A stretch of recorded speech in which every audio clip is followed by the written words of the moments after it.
Okay,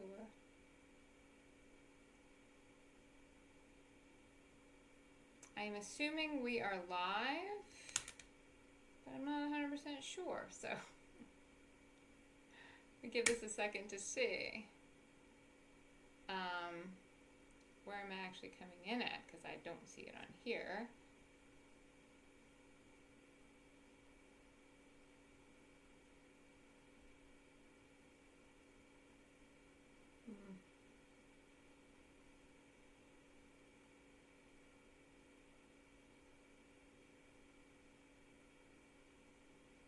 Oh no, I am live.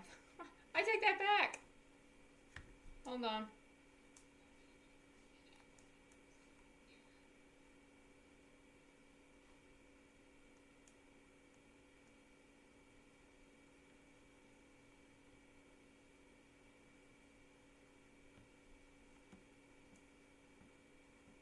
Okay, looks like I am live. I was checking out. I had an extra phone here.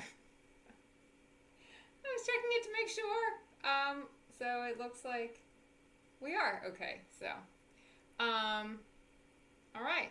Well, here we go. I know the audio is going to be a little low. I have ordered another microphone to kind of fix that, so we will be working on that going forward. I think there's probably a little bit of a delay. I'll put that phone down now. Anyway, I will, yeah, I got a little bit of a delay, I can tell by the phone, but that's fine. Okay, so our new setup is going to be through OBS because I had a little trouble, itty bitty trouble, getting the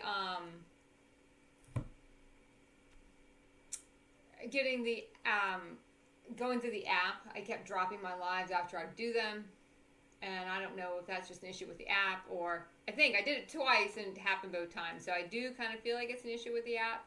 So I will deal with that going forward. I might try maybe a couple, not this week coming up because it's spring break, but the next week after that, I might try a couple just during the week, just on the app, super short, just to see if that's been corrected, because I did put a help desk ticket in to see if that will fix it. Hopefully it will, and we can go forward from there. Because it kind of sucks to sit there and do all that and then poof, nothing happens. As far as being able to see the chat, I don't know how that's going to work today, so I'll have to work on that. I used to use Streamlabs. I went back to OBS because it was a little bit quicker for my computer, because I'm trying to stay away from the newer computers and a lot of the AI stuff kind of ingrained on them, but we will see. Okay, so what are we going to talk about today? I want to talk a little bit. I know we talk about this a lot this time of year, and it's not the first time I've talked about this time of year. And we'll do a Q&A at the end, though I'm not really sure how that's going to work through OBS. I might not be able to do that this week. So if anyone has any questions, you can submit them, and I'll get this a little bit better going next week. I just wanted to get everything, as far as the stream key goes, and everything kind of working for this week. So we'll see how that goes. When we get to this time of the year, and we are now the end of March, so we've already had, a lot of people call it the, spring portal, or, a lot of portals open the spring of the year, but these portals open way before that. I don't want anyone to ever get so bogged down on a linear date, saying, oh, we can't do anything until the 21st, or we have to wait till Mercury's retrograde. Some of these energies can push us, though once we embody a lot of the planets and access our consciousness from those planets, a lot of this stuff doesn't bother us. Mercury retrograde won't bother you anymore once you really hone in on clear, concise communication. You won't have an issue with Mercury retrograde. I used to track all that stuff.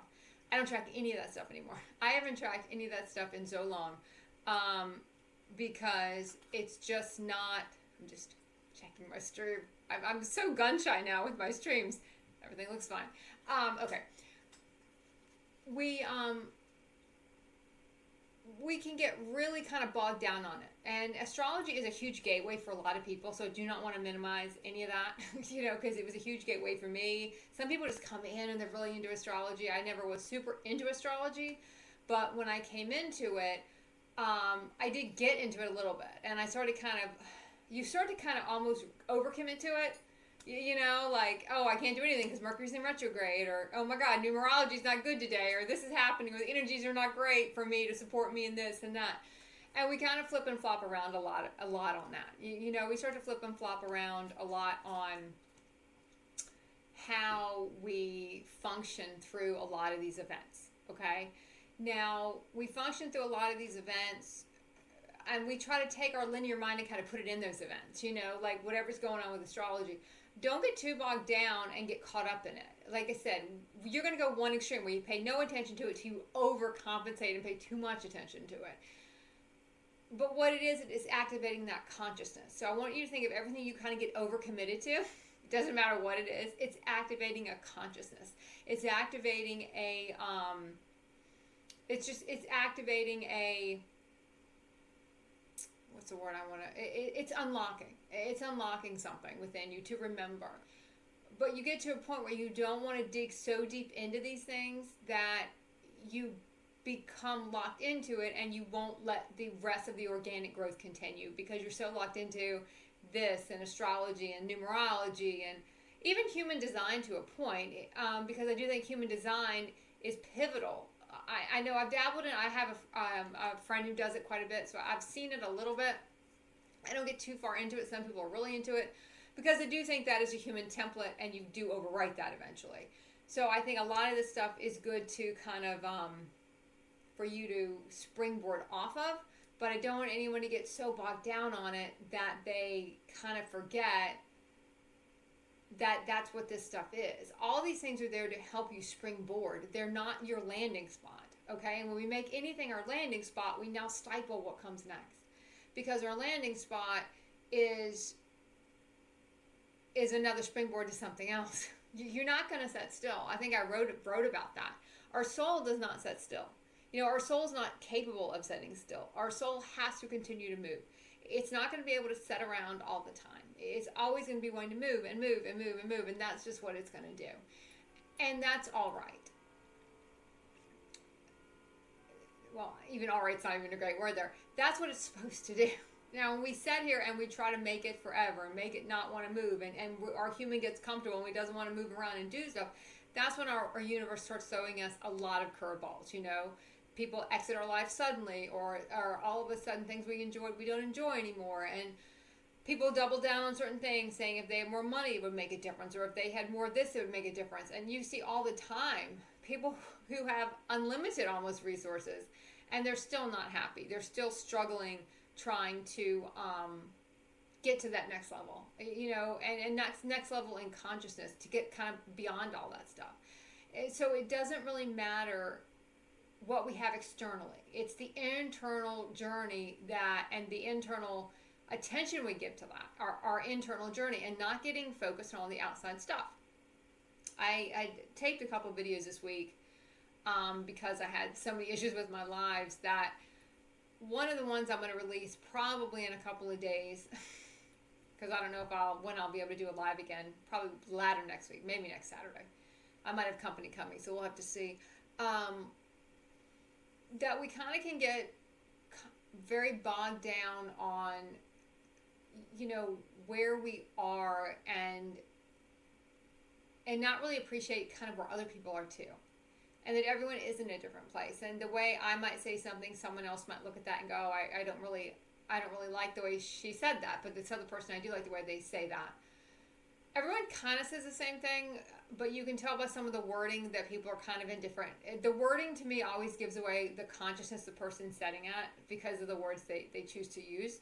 And sometimes when I'll flip frequencies, when I do a live, I always say lives are much harder to do when you're doing anything related to consciousness, and probably in general for anybody, because you have so much bombarding you as far as your energy field, and you're transmitting and receiving at the same time,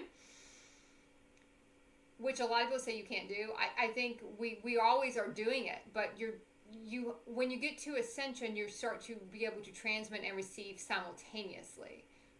And, well, that's not even the word I want to use. You're always doing that simultaneously, but you're conscious about the receiving. And that's why it can become a lot. People talk about when they go out in public, they feel like they're losing some of their connection because your body is trying so hard to compensate for being around so many people. Everyone's moving in a different direction as far as their fields. Everyone's at a different frequency. And if you're the highest frequency in that area, you're trying to also anchor the field so you can hold your frequency and bring everyone else kind of into your field. And when you bring everybody else into your field and you're holding your frequency, what happens is you start to not be as conscious of incoming information, right? You start to kind of not really lose the connection. You just can't be as, your consciousness is now being, your energy field's being redirected.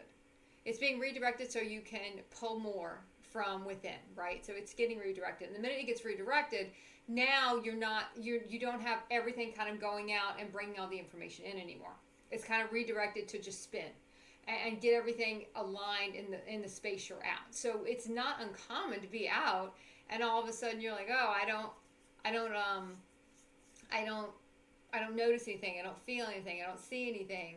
I feel like I'm disconnected, and we can get very exhausted. I know a lot of people talk about going out and coming back and they're so exhausted because your field works so hard to be out. And for a while, you can completely go unconscious when you go out. And that's in the beginning of a lot of our ascension. In our awakening, I felt like, for me, it felt like I hated to be by myself in the house because you're just sitting there with all your stuff and that's not comfortable.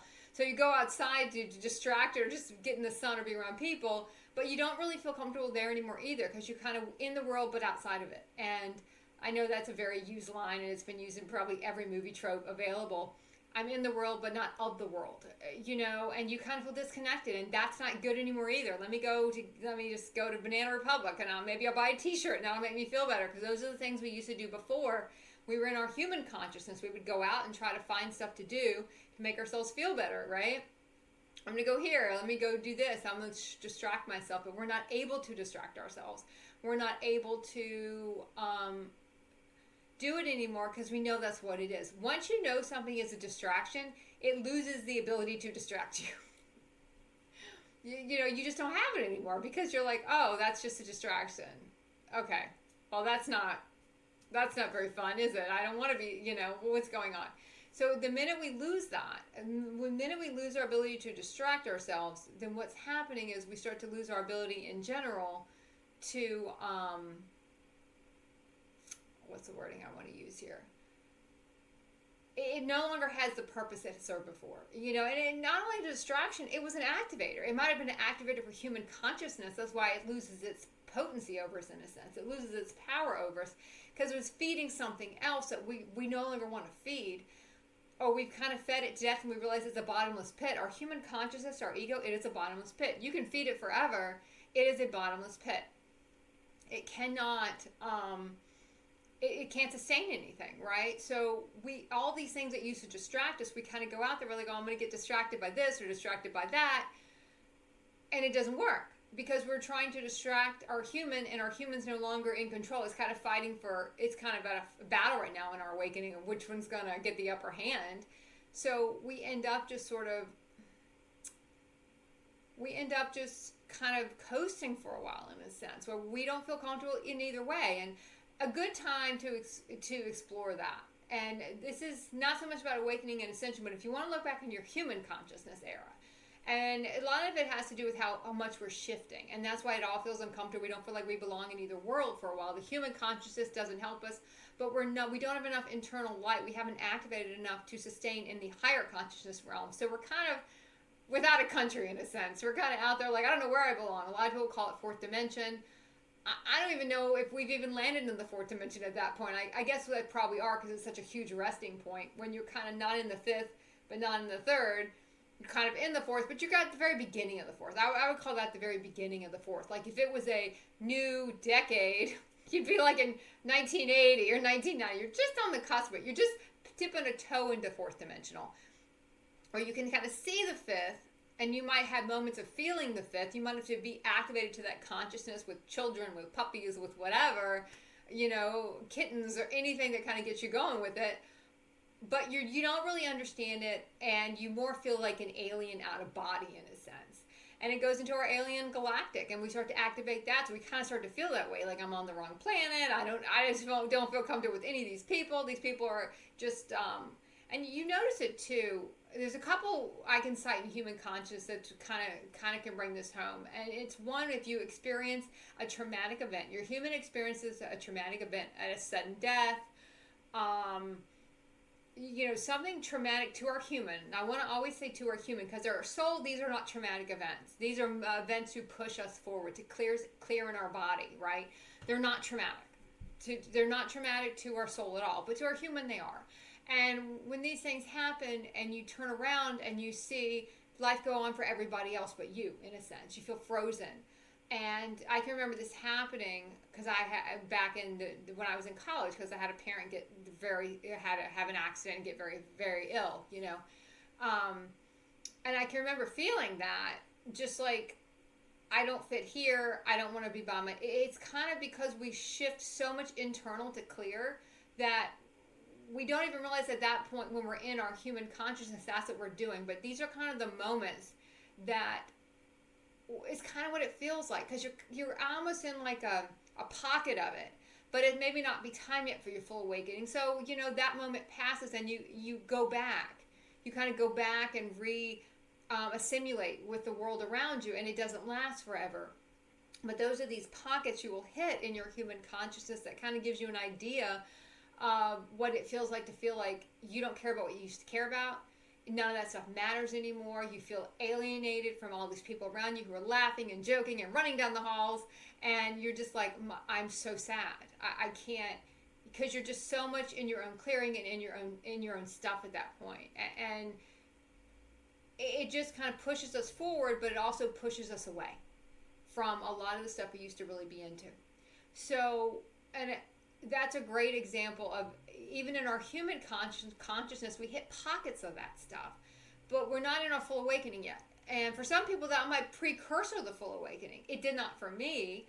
I mean, I wouldn't go through it for probably decades later, but I just remember that feeling. But it was so driven by grief. And then I can also remember that feeling, well, like when you go away to college, or you move away from home for the first time and you go back. And you feel like, I don't belong here, and I don't really love it there. Or sometimes you start to love it there. So I didn't love it there at the beginning, but eventually I did love, I did really enjoy college. As I got through some homesickness or whatever, that longing for different realities a lot of us have in the beginning. But we'll go and we start to see so many, how we've shifted. But everything else around us, we kind of go back into an old reality, and it just doesn't feel right. And these are just these little glimpses you get into awakening and ascension of when you're sitting here and you're like, it doesn't feel right, but for somehow I know it is. Like, this feels like a bump in the road, but in our human consciousness, we want to kind of shut that off. We don't want to let that grief be triggered and we start to cry it out. We don't want to be completely sad. We don't want to, and a lot of times when we come home for the summers, or that's the analogy we're going to go with. You feel like you're kind of trying to force yourself back, and your heart's not in it anymore, and that's the only way to describe it, because you're not the same. Your frequency is different, and you enter into old timelines, and you either can shift the timeline to where it eventually will work, and the people that are in that old timeline too, to them, they've shifted to a different timeline, and now it's almost not so much you're entering an old timeline, it's almost like you're just going into a timeline that is new to everybody, and it takes so long to adjust to it that it normally we feel like we just never can sync up again. And you will go through that in a lot of different iterations of ascension and in your awakening too, but more so, I think, you start to see this a lot in awakening. And that's what kind of drives people more toward the metaphysical stuff, to kind of start to make some type of sense of it. Because no one likes to feel disconnected. Our human is not meant to feel disconnected. It doesn't like to be disconnected. It was ingrained in its DNA to connect. That's what we know. That's what we're comfortable with in our human consciousness. I don't care if you're an extrovert or an introvert. That does not matter. Those are human terms we put on someone who might, like to read a book or like to go to a party. It doesn't matter. Throw that stuff out the window. We are now talking soul-driven things, not human-driven things. They're still activators, but we have to get beyond some of the old paradigms, in a sense, and get beyond a lot of the stuff we used to look at and go, okay, what is really going on here? Why do I feel so uncomfortable? Am I just nothing kind of works anymore. And it does not matter your economic background. None of that matters. And we always want to lump it into that. If I had more money, this wouldn't be happening. Or if I had all this person, everything would be grand. It doesn't matter. You see it on the news all the time. People it seems like they have unlimited resources, and they still are looking for something else because they're just not connected, where they don't feel that disconnection, right?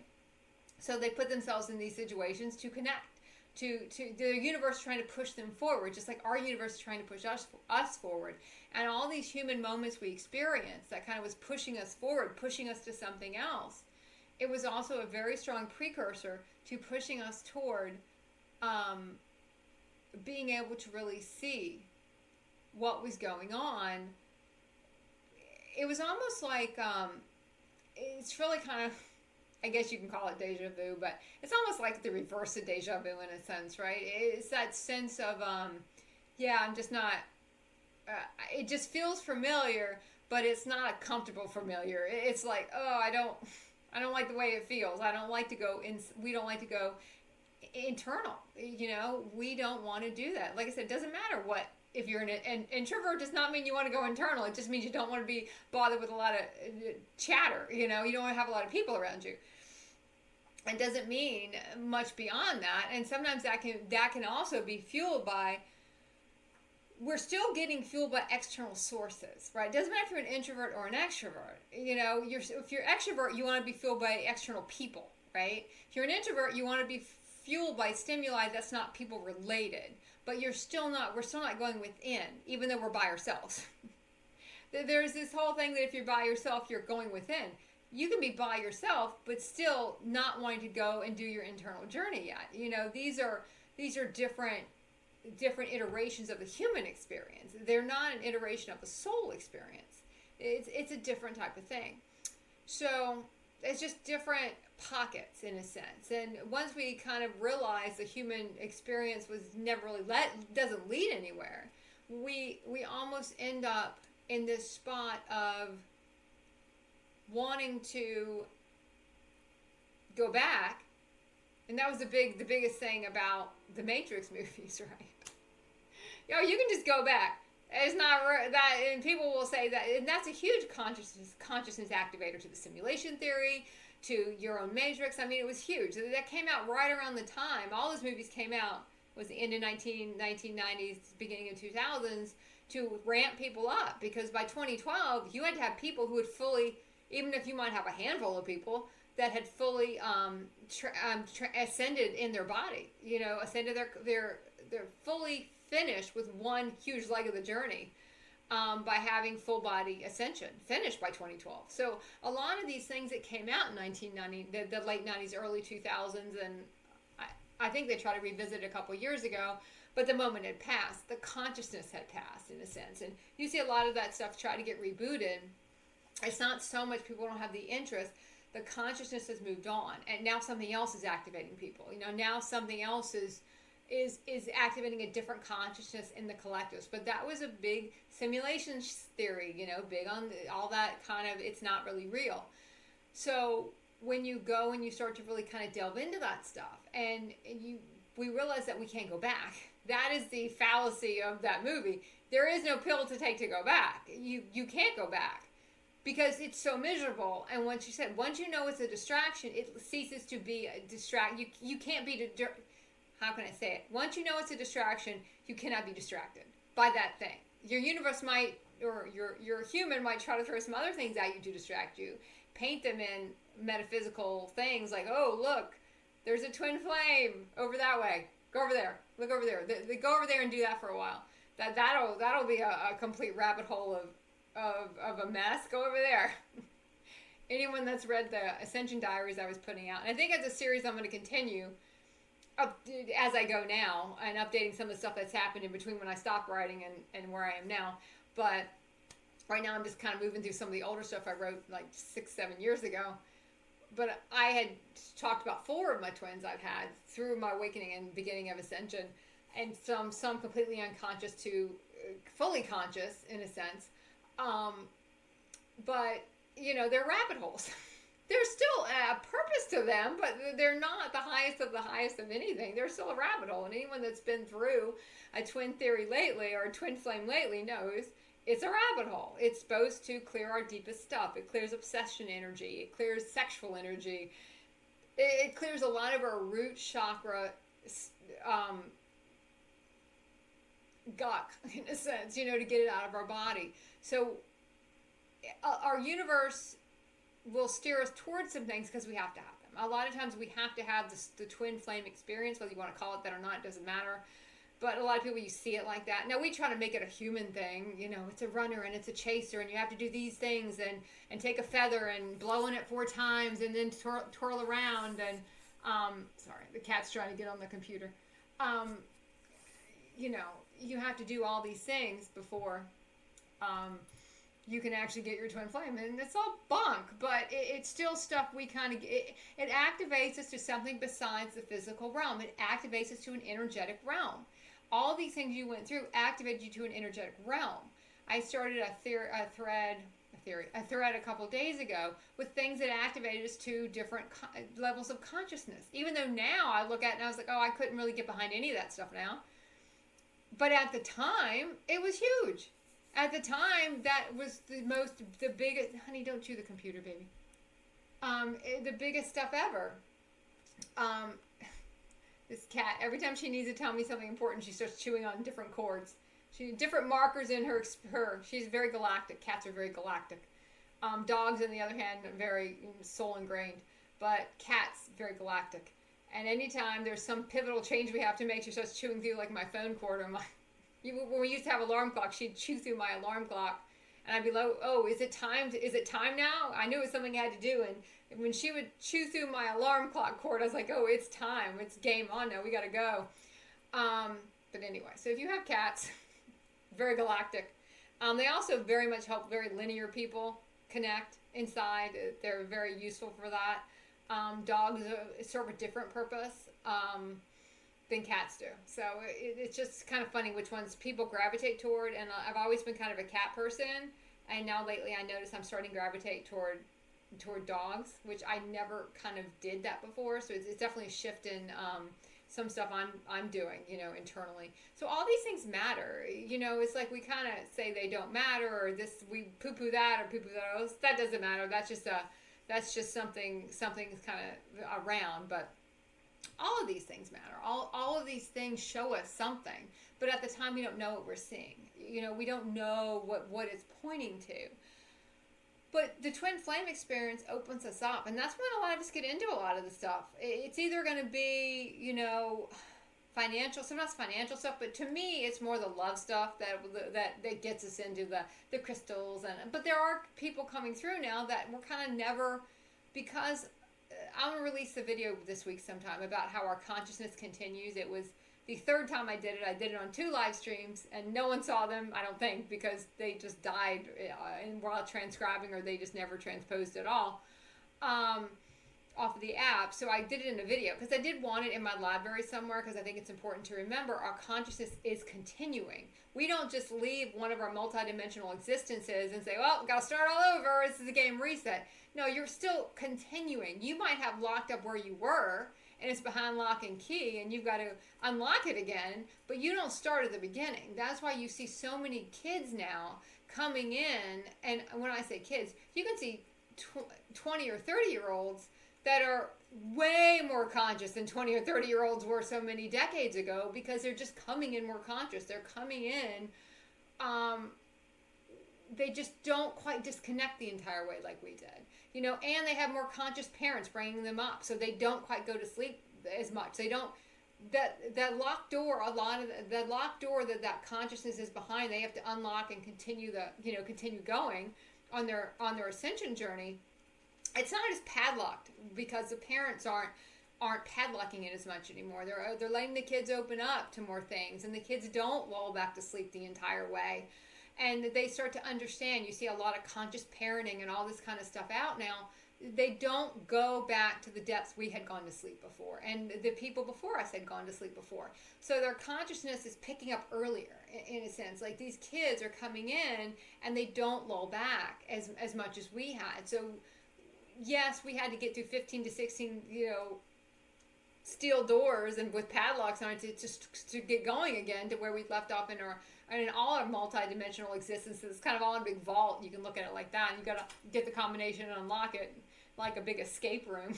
The human experience is a big escape room, and that's why escape rooms became so popular. Because it mimics what we're trying to do. We're trying to get the hell out. And it's not like it's a one door. It's a lot of different doors you got to walk through, because you have to be at a certain level of purity to get through. It's not like Atlantis and all the things that happened in a lot of our existences where we were so powerful we destroyed everything because we didn't have a level of purity to go with it. So now we have to have that, or you can't go any farther. You're going to get to a point in your journey where you feel like you can't go any farther because you have to go deeper in and clear more things to get to the next level, in a sense, the next phase, because we have to be pure or we can't access it. And soul purity, not human purity, is not pure. There's no purity in the human. There is no team in human. There is no, it is all about the human, and it's all about itself. And it's like, I got my back, and that's the only back I got. And anything else we try to attain it to, that's not our human consciousness. We try to feel like I'd help all these people, but when it came down to it, would you really? And who would you help? Even if we try to be the martyr, it's still a human reason we're doing it. So we always kind of have to be aware of that. I don't trust anyone who operates their base operation, which means when things get rough, they're going to go back to their human consciousness to make a decision. I don't partner with any of those people anymore because I know what happens. You get knifed in the back as they try to run out the door, in a sense, and we would have done the same. Because that's what the human consciousness is. It's almost like a caged animal. And when things start to break down, you see everyone running for the door and running for the windows to get out. And they will trample right over top of you to get there. That's just how human consciousness is. That's what human consciousness is. So, I'm trying to think of anything else I want to throw in here today before I go. I don't want to make this one super long because I want to see how it comes out on, and I had to delete the old stream. When I did it this time, I thought I could go back and generate a stream key after I set up the live, but I couldn't. I had to set up the stream key when I set up the live, so I had to cancel the old one and go back in and set up a new one to get my stream key to be able to go through OBS and get it going. So I might have to go to Streamlabs. I don't know if I have a chat capability on OBS. I don't know. Think I do. So I might have to switch back to Streamlabs to get the chat. But I'll work that out. I'll work that out. And I'll get a nice little banner for Substack because I don't have that. Okay, so I think we're going to probably wrap it up today. Be glad, even if this does not really go through well, I will upload. I have a video to upload on my hard drive now, so I can just upload it. Let me see. Where I started, and I didn't even go there in my entire stream. When we get to this part of the year, every year, and you can think about it as a linear year, it doesn't so much matter. It doesn't matter, but it does. You're never going to finish January or December 31st, January 1st. It doesn't fucking matter. Okay, it doesn't matter. You're still working through 2025 when you hit 2026, and you haven't completely. You've been working on 2026 since really, honestly, summer of the year before, or maybe even earlier for some people. I usually feel it in the summer where I can feel what's coming in. It might not be here yet, but I feel the direction I'm going. And I might start working on 2026 stuff, boots on the ground, working on stuff October, November to get stuff ready by February, March, right?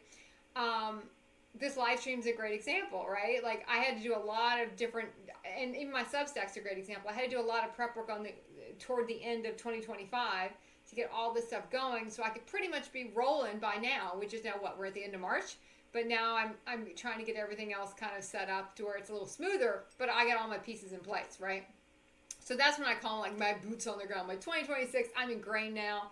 I get boots on the ground. I'm now ready to continue. And you're sweeping up all that fallout from 2025. You're closing out anything that you didn't finish. The projects you're like, I wanted to do that. I didn't quite get that done yet. I'm getting all that stuff kind of closed out and all that stuff sort of wrapped up, right? And that's what we're doing there. So it's important to just remember that we are always always, always, always going to be finishing up the last linear year way into, sometimes even farther than that. You might have something like one year. I remember I knew by March of the year I had to do courses that year, and that the rest of the year I wrote and did courses. But I didn't finish that last course until the beginning of pretty much January, February of the next year. And then I got into the next thing I was going to be doing. It might not always be work. You might be saying, oh, this year I have to focus on being there for my blood family because that's my role I'm playing this year. And you see that coming. Don't get tied down. It has to be a physical, oh, today I'm going to write my book, or today I'm going to, make a movie. It doesn't always have, our human wants it to be this thing someone else can see and go, oh, look what you're doing. That's great. Let me just pat you on the back for that book you just wrote. Ascension's not like that. You might one year do a lot of work on something that might feel more tangible. Maybe that's the word I'm looking for. It's a more tangible thing you just did. But then one year you might be, oh, I'm going to be at this job. I don't love this job, but I'm here because I need to affect the consciousness of these 6 people. And I'm here to hold the consciousness for these people. And that's why I'm here. And that's my focus this year. And then that'll be gone, and then I'll go into the next thing. Normally by now you really have, if you haven't felt it yet, and in our human consciousness, I can tell you, we didn't see the signs. It's always been this way. You will start seeing the year before in summer, you see what you got to get rid of, in a sense. You make way for the 2026 templates to really start to come in, and you can kind of see. The 2026 templates come in summer 2025, around the solstice. Sometimes earlier, usually I feel it around the solstice, the summer solstice. And you start to feel it, and what happens is you start to see what can't stay. So it might just come through for you as these templates start coming through. Some things aren't compatible with those templates. So all of a sudden you go like, oh, I can't stay here. Oh, I got to do this. I got to get this under control. I got to realign this reality. I got to close this reality out. I got to stop doing the same loop over and over again because I got to do this stuff. And this doesn't fit. Or you might see your universe just closing things out.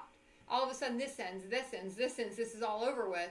Or you don't have the excitement about doing the stuff you used to love to do anymore. And you start to notice you don't care. It doesn't have a purpose. You don't enjoy it anymore. That's what you'll start to see in those summer phases. And then you'll get to the fall, and by then you pretty much know where your next year is going to go and what you're going to focus on. And you might just be prepping. Sometimes it's like, you're getting the transmission, and then you're also working too. You're working on 2025, and you're getting the templates in for 2026, and now we're finishing up 2025 and what we didn't get done, and now 26 is now starting to roll. So by now you have a very good idea what you were supposed to be doing if we didn't do it before. Because our human will, I saw something, I can't remember what it was. It was an advertisement about, we're not procrastinating, we are time. I can't remember what it was. If anyone's seen this commercial, you'll remember it, because I remember listening to it and go, no, you're procrastinating. I know, I used to be a procrastinator. That's what humans do. We procrastinate. But once you become more conscious, you see these patterns. You understand, okay, it's 2025. It's the summer of 2025. All right, I know what I got to do. I know, I see it. I can see what's coming in 2026. I know what I have to do. I need boots on the ground here. And I got to be ready by, it might be March or April before you really take off for 2026 and start moving on something. But you kind of see what you're supposed to do. So I want everyone to kind of start to feel that and be able to decode that. And look back and go, okay, what was my universe showing me? Because it's always there. In our human consciousness, we did not see it. And sometimes when we're not fully conscious yet, we don't see it. But it's always been there. You'll always start to see these things trickle in. There are no red herrings in our universe. If you feel like something's got to go, it's normally got to go. We just don't want it. We don't like the got to go part. Our human is never going to like that. It's got to go. All right. I'm going to leave it for here today. Check to see how this went. It looks like I am still on. I'm looking at this extra phone I have, and looks like I actually made it on live today. We'll see how it goes. I'll post this for the replay because I had so many different stream links going. I don't know if anyone actually caught this live. But I will do some fixing on this, and I will see everyone at some point next week.